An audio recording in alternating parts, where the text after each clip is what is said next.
चलिए दोस्तों, इस वीडियो में खेसारी लाल यादव जी के बारे में दो बहुत ही बड़ा अपडेट आप सभी लोगों को दे देता हूं, तो वीडियो को लास्ट तक देखना।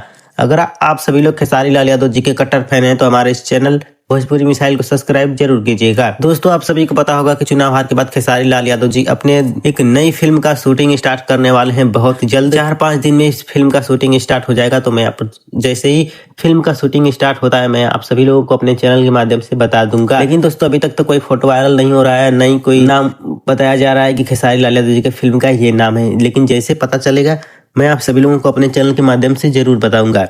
चलिए दोस्तों, अब दूसरी खबर के बारे में बात करते हैं। तो दूसरी खबर यह है कि खेसारी लाल यादव जी का आज से 1-2 दिन पहले एक गाना आया था, जिस गाने का बोल था तिलचट्टा। दोस्तों, तिल चट्टा गाने के वीडियो डायरेक्शन नजर आ रहे थे खेसारी लाल यादव जी और सपना चौहान, जो कि सपना चौहान इस गाने को अपने कहीं पर भी आईडी पर शेयर नहीं की हैं। अपने इंस्टाग्राम आईडी पर भी सपना चौहान इस गाने को शेयर नहीं की हैं। हालांकि खेसारी लाल यादव और सपना चौहान के बीच विवाद भी शुरू हो गया है, लेकिन खेसारी लाल यादव जी का ये तिलचट्टा गाना 2 साल पहले का शूट किया गया था और वेब म्यूजिक के सबसे बड़े चैनल पर आया था खेसारी लाल यादव जी का तिलचट्टा गाना। दोस्तों, ये गाना 2 साल पहले का शूट किया गया था, लॉकडाउन के वजह से रोक दिया गया था, एग्रीमेंट के वजह से रोक दिया गया था। खेसारी लाल यादव जी के ऊपर एग्रीमेंट था, इसीलिए गाने को रोक दिया गया था। तो आप सभी को इसके बारे में क्या कहना है कमेंट करके जरूर बताइएगा। लेकिन सपना चौहान को गाने को शेयर कर देना चाहिए था, क्योंकि यह गाना कंपनी का है।